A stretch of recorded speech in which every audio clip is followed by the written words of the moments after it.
السلام علیکم ورحمۃ اللہ وبرکاتہ۔ میرا نام عامر قادری ہے اور آپ دیکھ رہے ہیں ہمارا یوٹیوب چینل۔ سب سے پہلے کریم آقا علیہ الصلوۃ والسلام کی ذات مقدسہ پر درود پاک کا نذرانہ پیش کر لیتے ہیں۔ اللہم صلی وسلم وبارک علی سیدنا و مولانا محمد معدن الجود والکرم وعلی آلہ وصحبہ وبارک وسلم۔ امید ہے کہ آپ خیر و عافیت سے ہوں گے۔ اللہ تبارک و تعالی آپ کو اور ہمیں دونوں جہاں کی بھلائیاں عطا فرمائے۔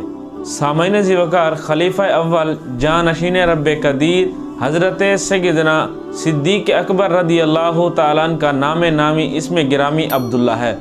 آپ کی کنیت ابو بکر ہے اور آپ کے القاب صدیق اور عتیق ہیں۔ صدیق کا معنی ہے بہت زیادہ سچ بولنے والا، کہ حضرت سیدنا ابو بکر صدیق رضی اللہ تعالیٰ عنہ زمانہ جاہلیت میں ہی اسی لقب سے مشہور ہو گئے تھے، کیونکہ آپ بہت زیادہ سچ بولا کرتے تھے۔ عتیق کا مطلب ہے آزاد۔ پیارے آقا علیہ الصلوۃ والسلام نے ارشاد فرمایا، انت عتیق من النار، کہ تو آگ سے آزاد ہے۔ آپ رضی اللہ تعالیٰ عنہ قریشی ہیں اور 7ویں نسل میں آپ کا شجرہ کریم آقا علیہ الصلوۃ والسلام کے شجرے سے جا ملتا ہے۔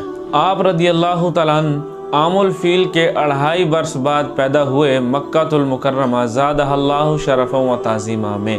حضرت ابو بکر صدیق رضی اللہ تعالیٰ عنہ پہلے وہ صحابی ہیں کہ جنہوں نے تاجدار رسالت صلی اللہ تعالی علیہ وسلم کی رسالت کی تصدیق کی تھی۔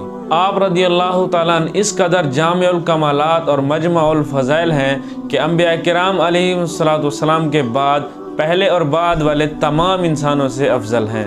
آپ رضی اللہ تعالیٰ عنہ آزاد مردوں میں سب سے پہلے اسلام لائے تھے اور تمام جہادوں میں مجاہدانہ کارناموں کے ساتھ شریک ہوئے، اور صلح و جنگ کے تمام فیصلوں میں محبوب رب قدیر صلی اللہ تعالی علیہ وسلم کا ساتھ دے کر زندگی کے ہر موڑ میں جان نثاری اور وفاداری کا حق ادا کیا۔ آپ رضی اللہ تعالیٰ عنہ 2 سال اور 7 ماہ مسند خلافت پر رونق افروز ہوئے اور 22 جمادی الاخری پیر کا دن گزار کر وفات پائی۔ امیر المؤمنین حضرت سیدنا عمر فاروق اعظم رضی اللہ تعالیٰ عنہ نے آپ کی نماز جنازہ پڑھائی اور پیارے آقا علیہ الصلوۃ والسلام کے روضہ انور میں آپ کے پہلو میں دفن ہوئے۔ سامعین ذی وقار، اللہ تبارک و تعالیٰ کی پاک و بلند بارگاہ میں عرض ہے کہ مالک قدوس ہمیں حضرت سیدنا صدیق اکبر رضی اللہ تعالیٰ عنہ کی سچی پکی محبت نصیب فرمائے، ان کی سیرت پاک پر عمل کرنے کی توفیق عطا فرمائے۔